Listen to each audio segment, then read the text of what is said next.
Hi, listener and viewer. This is From Ideology to Unity, a spiritual journey where we let go of ego and ideological doctrine in favor of meaning, purpose, and unity as a whole. So, this episode is an episode where I'm comparing the I'd say 6 different approaches to understanding the mind, comparing them, looking at some positives and negatives, so to speak, and sort of laying it out so that to clarify my intuitive perspective on them and where they're compatible as well. So I'm actually going to start with Freud. So the way Freud understood the mind was actually in certain ways groundbreaking and also pretty fascinating, really. He had quite a mind. He had definitely had his flaws, and so did his theory, but there's certain things, especially his conception of the psyche or the mind, which have some definite strengths to them that I will outline now. So he, of course, identified the ego first. But the ego is, I suppose you could say, the mainstay of our consciousness on a day-to-day basis, I suppose. But that which we are aware of. Everything we are not aware of is suppressed or repressed in the id, right? And the id is all the socially unacceptable, or that which is deemed socially unacceptable, base instincts and desires that cannot really be compatible with a functioning society or civilization. Or at least that's certainly as how Freud seems to have seen it. So the id was very much a subconscious thing, which is all the base instincts which unleashed cause havoc in society. And lastly, in a sense, above the ego is the superego. And the superego, to my understanding, is he understood it as, I suppose it's sort of social conditioning and normalizing to the social conditioning, society and morality and ethics, which constrain and condition the ego such that the id is kept out of the consciousness or kept beneath the surface, and someone behaves in a way that, and everyone behaves in a way that maintains a civilized society, which doesn't fall apart with savagery and barbarism, let's say. I mean, he would have looked at World War II as an unleashing of the id, I would say. Now, one strength of this is that in A Course in Miracles, Christ, which is A Course in Miracles, a channeling of the Christ consciousness.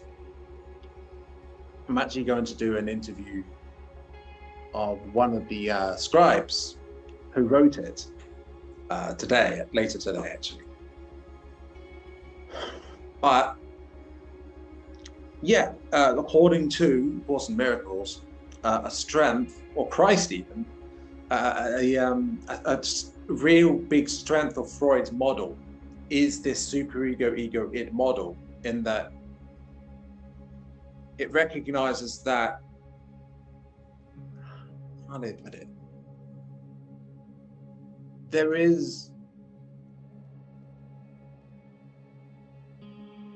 or at least in the state of society at the moment, and how it's been for a long time, there's a lot of the subconscious takes a form which has a lot of base instincts, right? So then naturally they see it, the Course in Miracles sees it as there's the conscious and there's the unconscious, or the subconscious, that is. And the subconscious can either take a form that's, I suppose you could say, divine or in line with or conditioned by the Christ consciousness, or I am consciousness, or it can take a form where it involves a lot of base instincts and selfishness and so forth.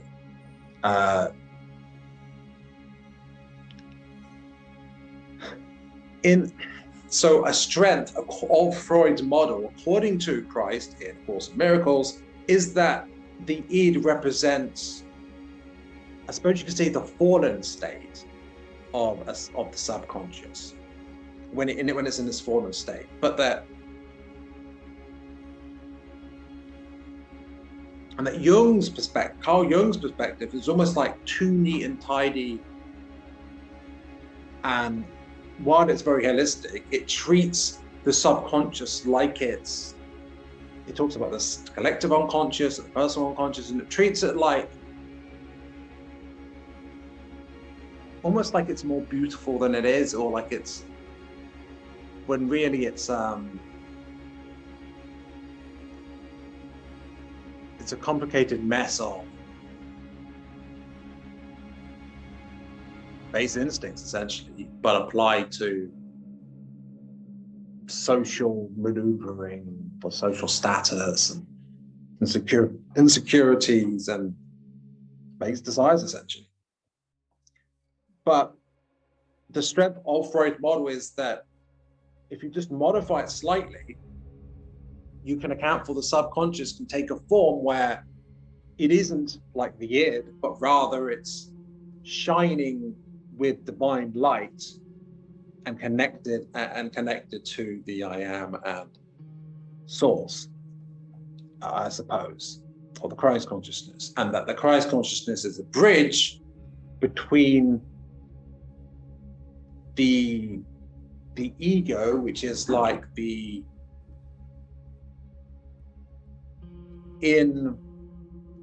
incarnation, let's say, identity or form or body and mind,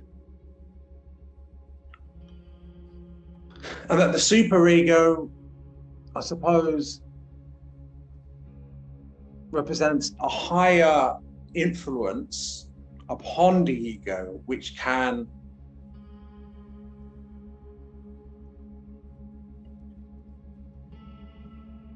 tame it in certain regards. Of course, though, there are weaknesses of Freud's model. And the biggest weakness, which Carl Jung identified with the model, was that it basically involves repressing the subconscious. Now, and this can cause serious problems, because according to Carl Jung, who was a protege of Freud, but later diverged and they fell out, is that, yeah, what happens if you repress all that subconscious content? Will it just go away? No, what happens is it will rise up, bubble up into the conscious and manifest in a way that is unhealthy and destructive. So Carl Jung looked at, say, World War II and the events that led up to it, World War I as well, and society around the time. And he saw lots of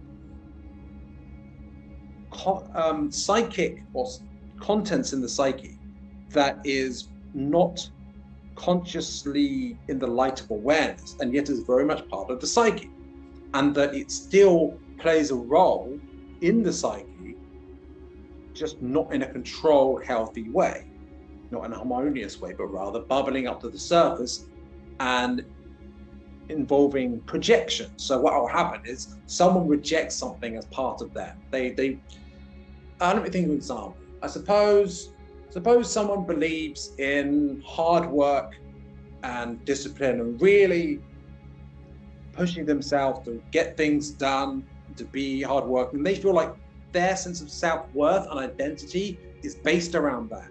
Now, they will reject the part of themselves, essentially, which loves to relax and maybe watch TV or read or just take in the scenery, right?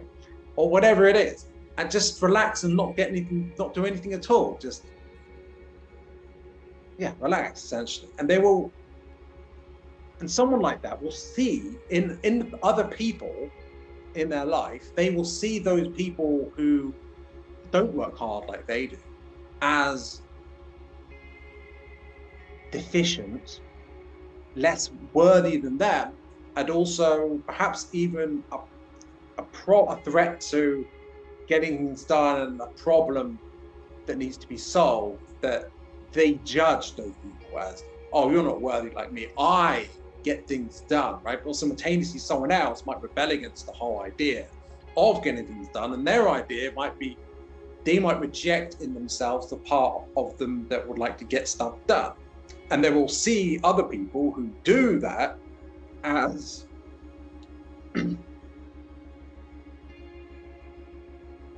maybe the control freaks or boring or something like that. I could go into more detail, but that's just an example. There are plenty of other examples. Anything you reject about yourself you will see externally in others, right? And that's something Carl Jung also looked at, the collective unconscious, where in the subconscious, there's a collective aspect to that. And he certainly had certain insights about that, because there is a collective aspect to consciousness, and I suppose subconsciousness too. There's certainly a lot of insights about it. And also there's this interesting idea of the self,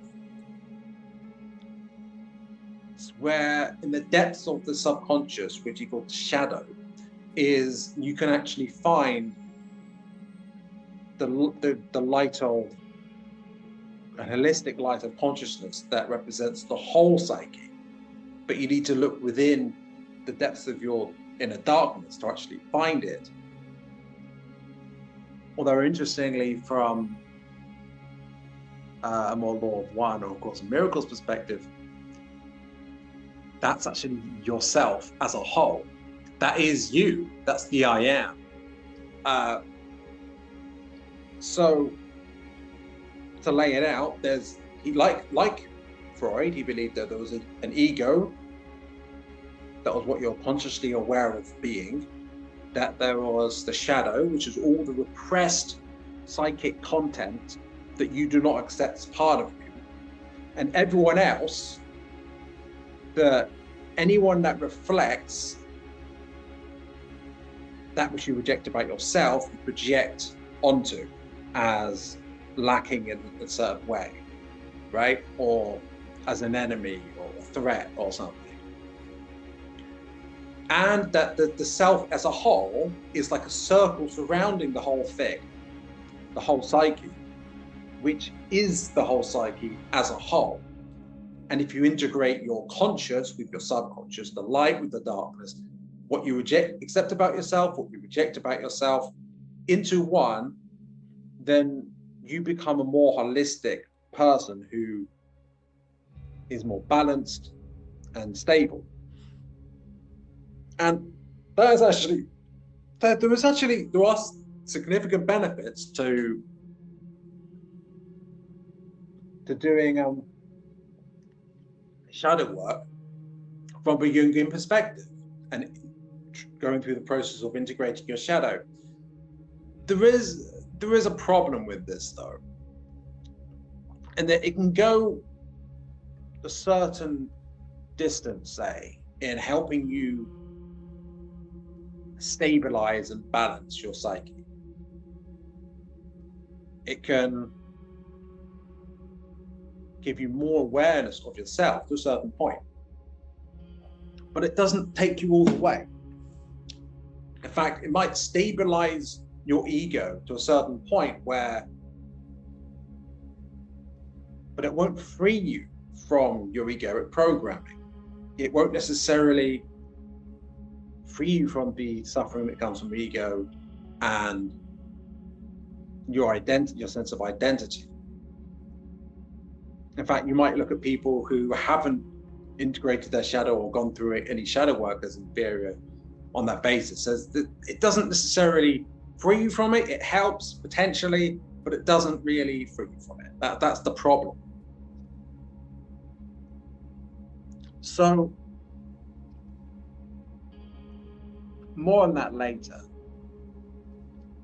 insofar as it relates to another approach that I'm going to mention later. But next, which I mentioned already, is A Course in Miracles, the channeling of Christ, or a channeling of Christ anyway, which was written by scribes, essentially.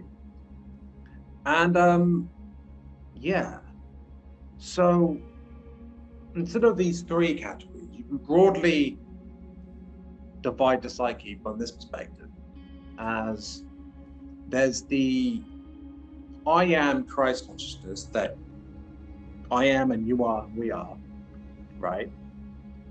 Which is,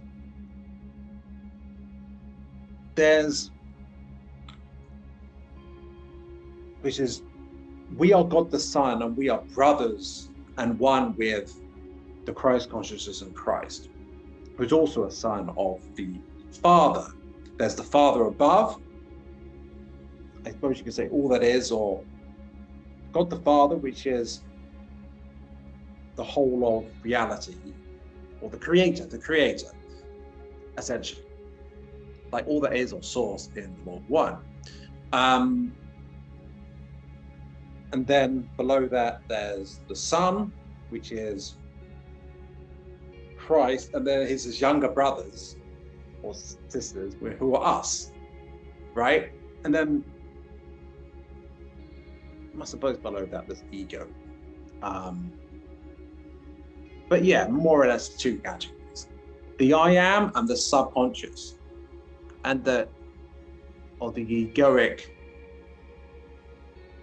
identity. But the subconscious can take a form that is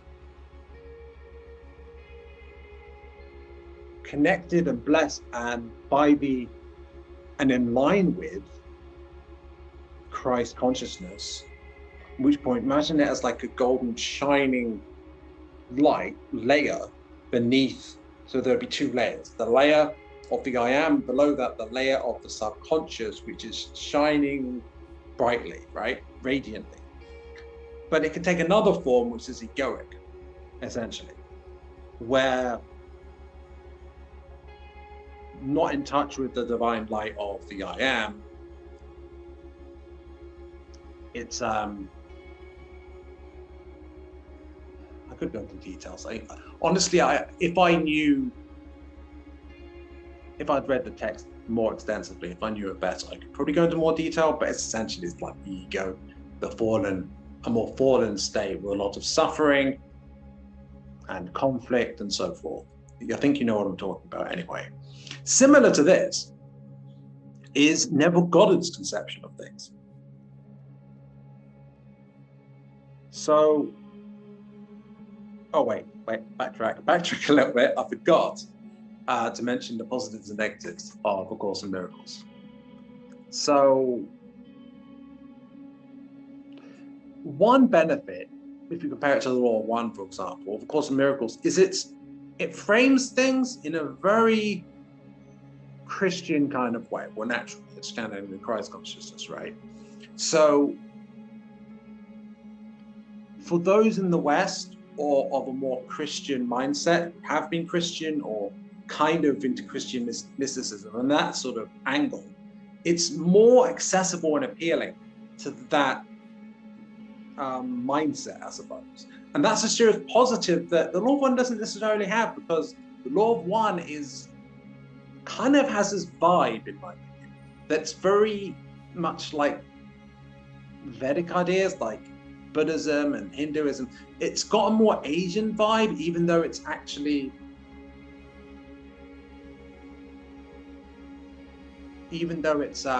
actually from the Confederation, of which Ra and Quo are part of.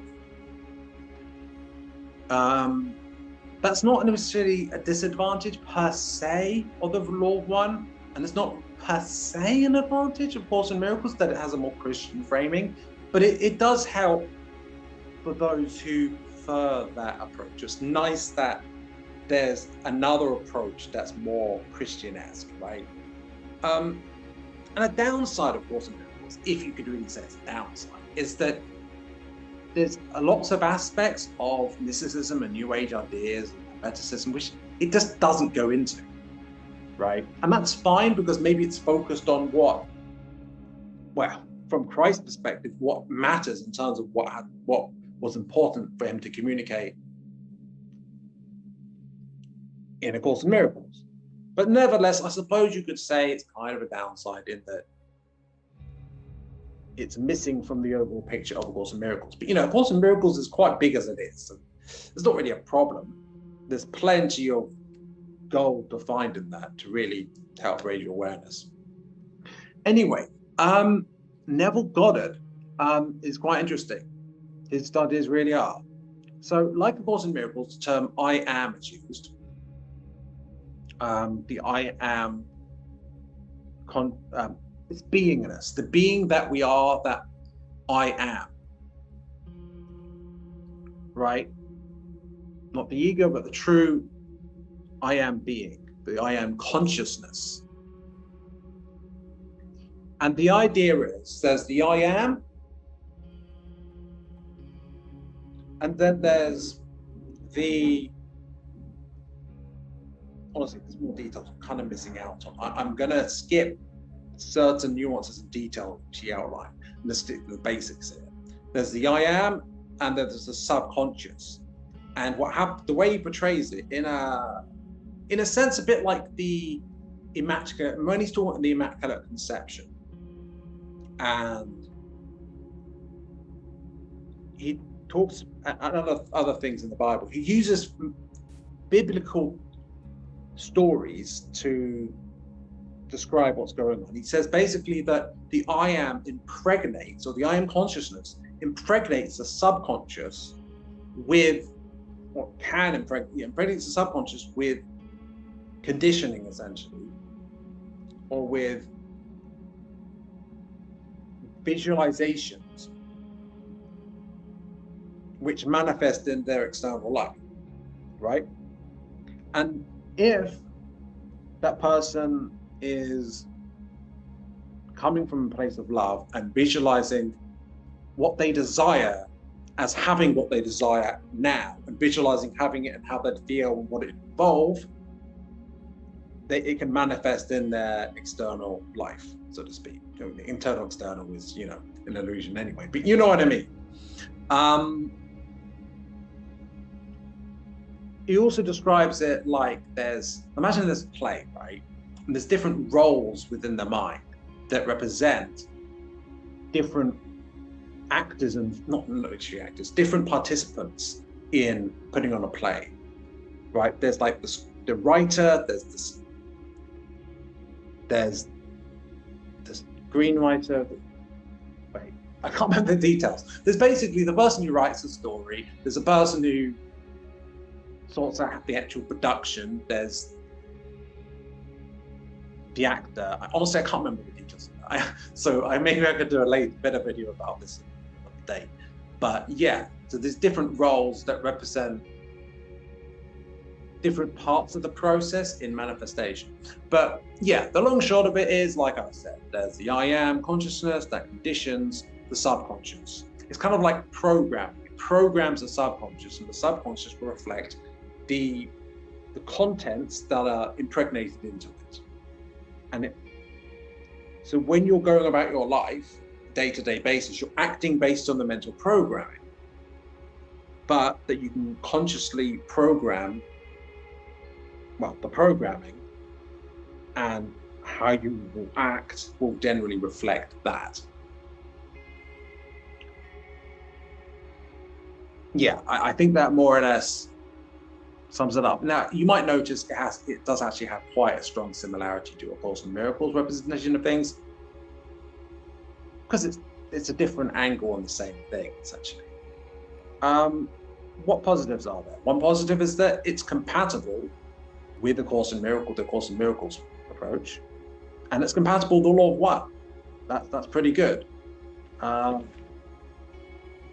Yeah, also it puts things in a very Christian way, which is, like I said about A Course in Miracles, appealing to those more of that mindset, or more from the West, or who got a more Christian-esque perspective. It's more relatable in that way if you're in the West. And also if you can integrate it with more Asiatic sort of mysticism, that itself would be particularly beneficial. So there's that. Another thing is it heavily focuses on manifestation and certain mystical teachings, but it misses out a whole bunch of other ones. Now, that's not necessarily a problem because it's highly focused on certain aspects of mysticism, but the fact that it misses them out, like chakras are missed out of it entirely, you could say that's a downside. And of course, the Course in Miracles, they don't involve chakras. Carl Jung's ideas, he did look into things like Gnosticism, which has similarities to what I mean out the Law of One and mysticism. Yeah, it is a form of mysticism. Gnosticism is, of course, a type of Christianity, and A Course in Miracles actually has similarities to Gnosticism. I suppose maybe Neville Goddard's ideas do too. Jung looked at the stories and the mystical, or the mythologies of all these different societies and the similarities that they have, and the themes that are common to all of them, the common archetypes that manifest in all these different societies and stories, and even in like modern day stories. And others who followed on from Jung's teachings, like the guy wrote what was it, 1,000 Faces? I've gone blank. Those who have followed on from him have outlined more about how the stories, the hero's journey, for example, and how that works in stories. This basic formula for a story, which someone who watches it, so to speak, in a movie will, if it follows that formula, they will naturally enjoy it because it's this very archetypal thing that taps into an innate psychic idea of reality or something. It's fascinating. And he looked into this sort of stuff. And so there was an investigation to some extent of mysticism, but he did his very best to do it in a scientific way, which is kind of a downside in a way, but it also meant that his ideas were more accepted and more influential. So I don't think it's a problem.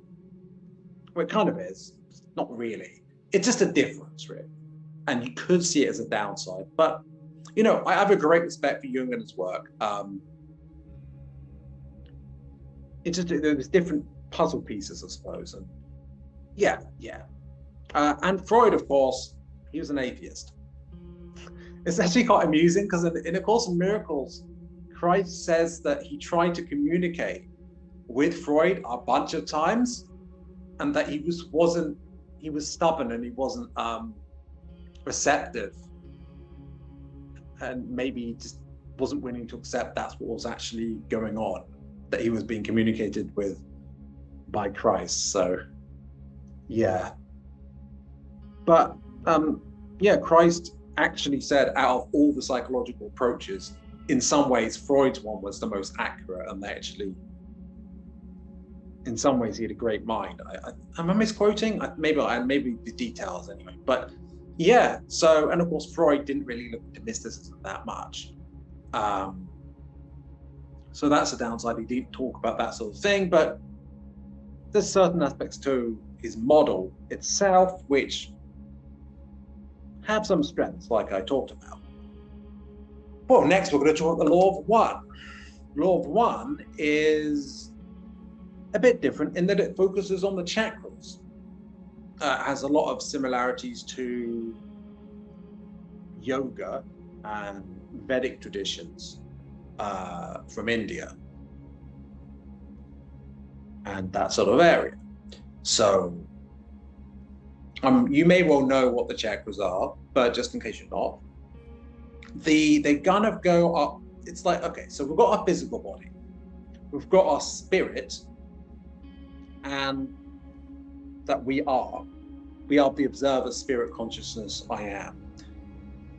That is also fundamentally the same, one with source. But there's also the energy body that relates to, fundamentally is connected to our mind and affects our mind, but it also it's not physical, even though it's linked to our physical body and the spirit and our spirit. And essentially there's 7 key nodes. There's other chakras, but the 7 key chakras, main chakras, going from just around the groin, all the way up to just the top of the head, right? So the root chakra, otherwise known as the red ray chakra, is, well, it's red. It's a very grounded, earthy, and it's linked to the elements as well. Chakra, which is, it's an energy center. Prana is what flows through it. Life force, essentially, flows through it, through all the chakras, in a sort of spiraling way. And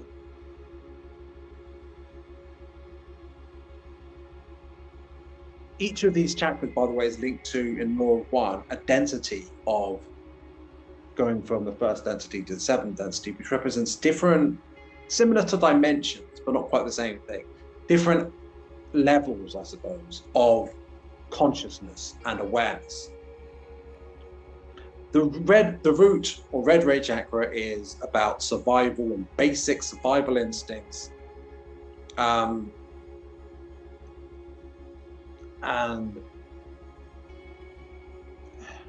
I have a sense that it also involves the most basic aspect of being. Not in the sense that the crown chakra does, but yeah. The next one up, around your, I suppose just below your belly or your belly, is the sacral chakra, or the orange ray chakra. You might also notice that it's like the colors of rainbow. And the frequencies of light, which is not a coincidence. And this relates to your relationships with others, with other beings. So in humans, this very much relates to, say, the dating scene. In a less healthy or balanced way, it might relate to hookup culture as well. But also just the social interactions that we have with other people, not necessarily to getting a mate or anything, but there's a fundamental, there's also a primal aspect of this, because consider that inanimate objects might be first density. Plants and most animals that we encounter on Earth, they are second density, and so primarily, and they use the red ray chakra and the orange ray chakra. First density beings only use their red ray chakra. And the orange ray, it's like the instinct to get a mate, but not in the most fundamental survival sense of the red ray chakra. It's also about, it's about interactions with other beings in that sense. And each of these chakras, if they're balanced, they might be balanced one way or another, but if they're brought to balance, then the prana flows more healthily through it. Of course, if the red ray is in an unhealthy, unbalanced state, then what will happen is your sense of being fundamentally rooted and safe won't be there, and you'll be in constant fight or flight sort of danger mode, and you'll only be focusing on yourself, right? and your absolute primal needs, eating, drinking, just surviving, right? Sacral, if you're heavily focused on that, you will be focused on your social interactions in a basic kind of way, like how a teenager might be, for example. And if it might be imbalanced towards an excessive interest in casual sex, for example. Or it might be imbalanced in a sort of shaming way towards avoidance of sexuality. And sexuality and sexuality is key to the energy body checklist, but I won't go into that at this point. The solar plexus chakra, not here, about here, is actually, you might not be able to see this when I'm actually releasing this video, but in your chest, your lower chest or highest upper stomach, but not where your heart is, below that. So in between, basically, the heart and where your sacral chakra is. And well, it's at your solar plexus. I kind of gave you that clue when I named it that, right? And it's a yellow chakra, the yellow ray.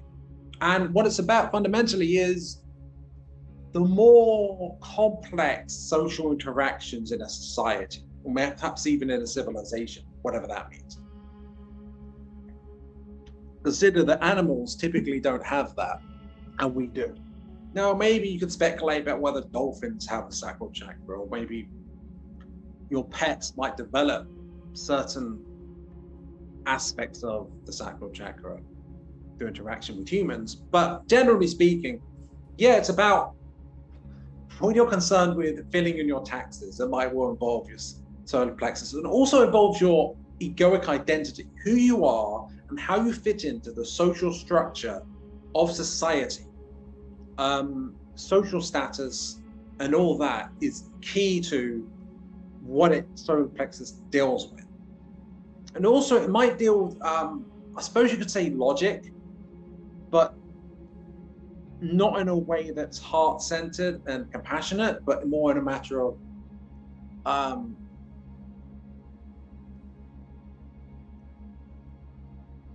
what's logical getting things done. Apparently lawyers and journalists would heavily use the solar plexus chakra. And if it's unbalanced, you might be overly focused on your own place in society and not on others. For example, or overly focused on yourself. But if it's balanced and healthy and not blocked, if all of them, if the root, sacral, solar plexus chakra are balanced and unblocked and I suppose abundant, I suppose you could say, and open, this allows the heart chakra to open. But of course, the darkness that shrouds, or the blocks and the barriers around the heart, based on trauma and many lifetimes of ego, how much ego there is on Earth collectively, you know, that needs to be unraveled. The egoic identity that is very linked to the solar plexus chakra, that has to be tamed and converted or reprogrammed into a loyal servant, as opposed to a rebellious part of your psyche. So yeah, the heart is all about unconditional love.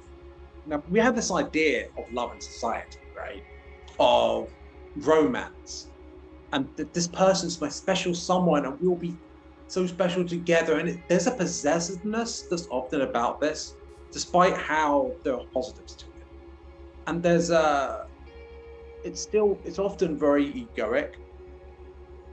Unconditional love doesn't have those limitations. It's fully loving everyone, essentially, regardless, without any conditions. There's no conditions where, like, if you don't do this, I won't love you, or I will love them if they're like the X, Y, and Z. I need these traits for me to love them. Otherwise, no. It's like I love everyone and everything unconditionally. That is unconditional love. That would be what it is. And this is the fourth chakra, and this is linked to the fourth density, which is what we're coming into in this ascension, this awakening. By the end of it, everyone on Earth will have a fourth.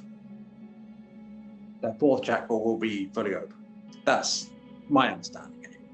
The throat chakra is, of course, it's about wisdom and honesty and communication. And if it's blocked in an unhealthy way, you might feel that you don't have a voice, you not know how to speak, or you might feel you need to speak in a way which is unhealthy, like domineering over others. Well, that said, it's a lot harder to access the throat chakra and above if you don't have an open heart. It's possible, but it's harder to do, and not fully. The benefits of the throat chakra aren't really fully accessible without opening the heart. Apparently, opening the heart unlocks way easier access to the chakras above it, because it's a balance. It's a great balancer, right? You need to know yourself and accept yourself to love yourself. And to love yourself, you can unconsciously love others, and then once you've done that, like the rest becomes a bit easier. So it's about honest communication and wisdom, but not like all about logic, but just inner knowing, right? And also, I think if I'm correct, it might be linked to a way to access the Akashic records, but that might be the indigo ray. I'm not sure exactly right now. The indigo ray, or the third eye, also linked to the pineal gland in the brain, is, well, it's positioned just if you go just between your eyes and up a little bit, but just between your eyebrows, essentially. It's related to psychic abilities and intuitive insight. Oh, I did forget something. The orange ray is actually linked, the orange ray chakra is actually linked to creativity as well, but not in the same sense that the third eye is. Although it's interesting that the orange ray is the second from the bottom, and the third eye is the second from the top, which is a sort of mirroring almost, in given that imagination, creativity, and intuition have certain similarities. That's interesting, and I don't know why. I can't give an explanation, but I feel like there's a connection beyond the surface here. But anyway, so on that note as well, if you look at the solar plexus chakra and how it might involve logic, but not a heartfelt logic, but logic nonetheless. Like great generals, not great, generals like who might have had closed hearts, like Genghis Khan, might have actually highly used the solar plexus chakra and also the logic it might entail, strategy and that sort of thing, in a self-centered way. And the throat chakra is linked to wisdom, but it's divine wisdom, not the basic egoic thoughts, but what you can attain linked it with an open heart, right? More so. So it's about wisdom, which is pretty interesting. But the third eye, the indigo ray, is linked to psychic abilities, clairvoyance, and so forth. And it's very much active with psychedelics. Psychedelics will activate, in some sense, the third eye, even if you're not ready for that necessarily. And then there's crown chakra. Well, I really went into the chakras more than I intended, but I think it's okay, even though it means the video is a bit longer. But okay, it's fine. So yeah, the crown chakra is linked, I think, I might be wrong, but I think it might be where your spirit, your I am, is centered or a connection to your I am. Outside your body, or maybe your I am rests there in your crown chakra when you're in your incarnation. it's linked to that anyway. And it's where, when people channel and do Reiki, and for example, they will have their crown, all their chakras open, and their crown chakra will be where divine light comes in from source to, or from the logos to, and they will, it's like receiving downloads, receiving information, flow of energy from above, in a sense. Mirroring that, there's a flow of energy from Earth, from Mother Earth herself, coming in through the root chakra. So there's a downflow from the top and an upflow from the bottom. And when these flows intermingle in a swirling pattern, I suppose, in the heart, and all of them are open and balanced and are blocked, that's powerful. But that's very powerful.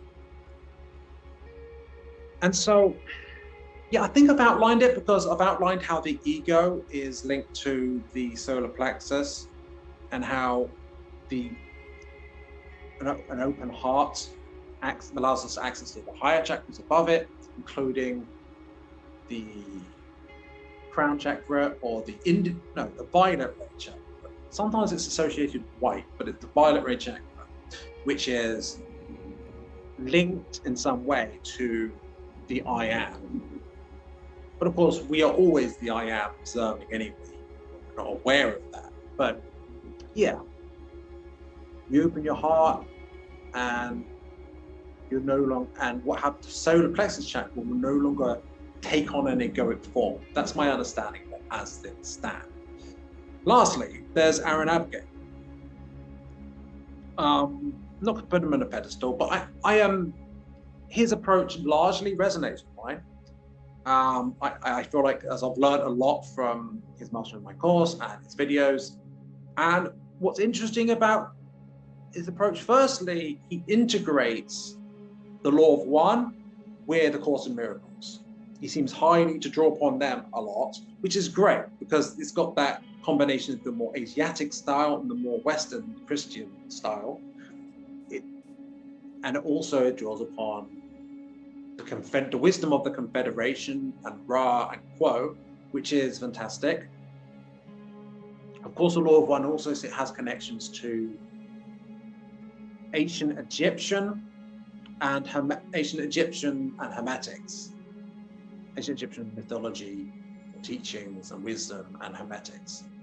So I may well go on to that in a later video. So his model is essentially, there's the I am consciousness, which is one with source. Below that, in a sense, there is the subconscious programming. I would call it programming. I'm not sure you'd call it programming, but there's a subconscious conditioning, essentially, that's fundamentally the ego.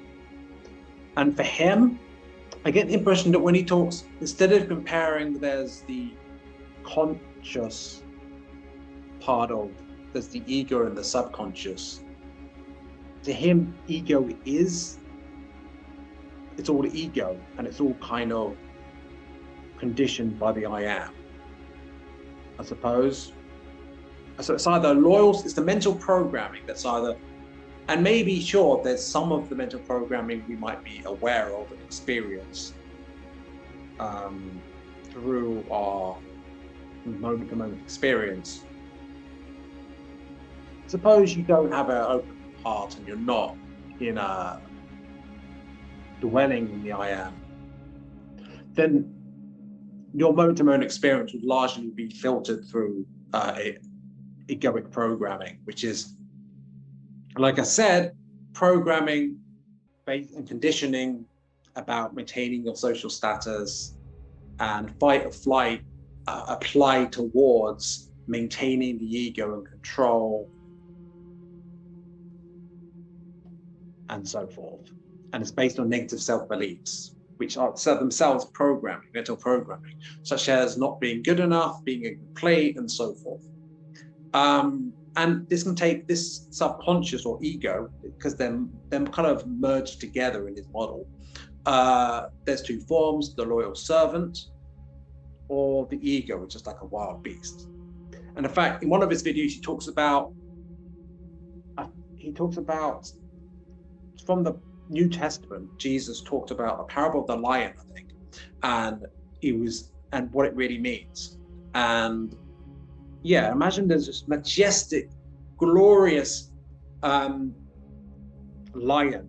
that's like almost like a divine animal. That's that one aspect of the lion, right? Symbolically. But the other aspect of the lion is a ferocious beast that destroys, kills its prey, right? Now, what reflection? And this represents the subconscious programming, in a sense. Either it can take it a divine sort of form, where it's a loyal servant working in harmony with the I am, or it's in a fallen state of egoic programming. So one clear strength of Aaron Abke's approach is that its compatibility, it draws on the law of one heavily, and A Course in Miracles. There's the Asiatic vibe, the Course in Miracles vibe. It's very much, it's new age, for sure, I suppose you could say. These are terms, but you know what I mean. And yeah, and it's also, I think, compatible with Neville Goddard's approach. Neville Goddard's approach. I think that not everyone will necessarily, here's a potential downside with Abke's approach, is that not everyone will necessarily relate to or feel resonant with the way he puts things. There's nothing wrong with it. It's just the idea of, no, I don't want to straw man him, because I respect the guy, but it's like this idea of it's the way the answer, well, that's ego, can be applied potentially in an oversimplistic manner, where drawing on Neville Goddard, some people might, it's a matter of what language and what framing is used to talk about the same thing. And some people might find approach more like Neville Goddard's, the way in which the I am impregnates, say, the subconscious, and the idea of the subconscious in certain other respects as well might be more appealing there. I haven't quite explained properly, actually. It's actually hard to put the words on the top of my head what it is, but it's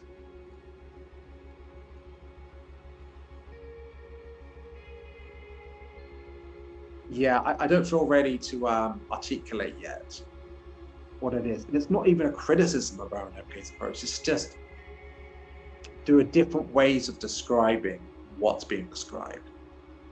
I might go into it now. I don't know.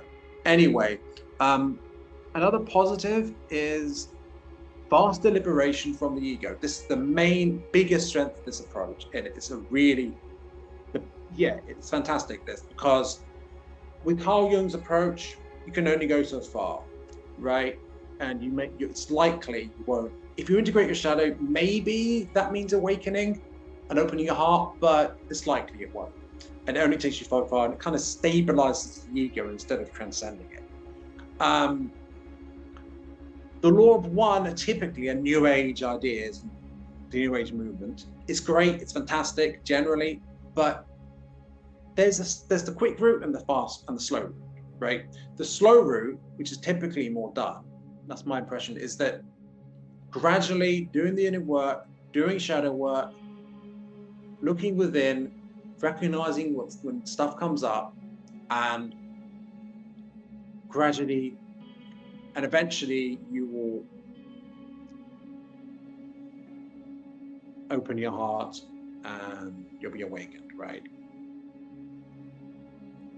But there's a faster way to do it, potentially, if you focus on Aaron Abke's approach to what he calls mastering the mind. which is essentially reprogramming or reconditioning your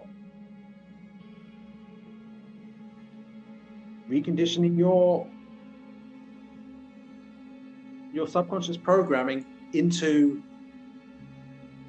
a loyal servant, like as opposed to the ego or the wild beast lion. You get the glorious lion, right? And there's a mental programming process, essentially. That's how I put it anyway. It involves Kriya Yoga and pranayama. Well, I mean, if you signed up to it, you'd find out. But yeah, he talks a lot about these sort of things in his YouTube channel anyway. In fact, I don't even mean this as like a way to like advertise his channel or anything. It's just like, I feel like it neatly ties together a bunch of different approaches. I feel like this video was beneficial to you anyway.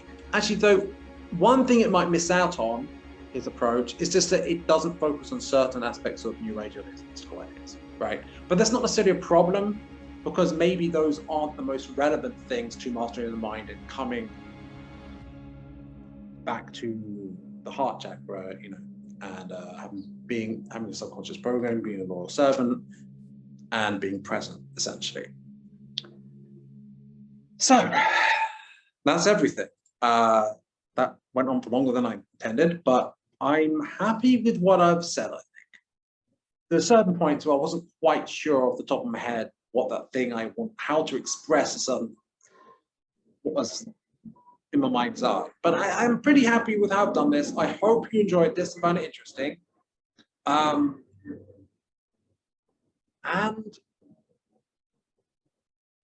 have a great day or evening. Without further ado, bye for now.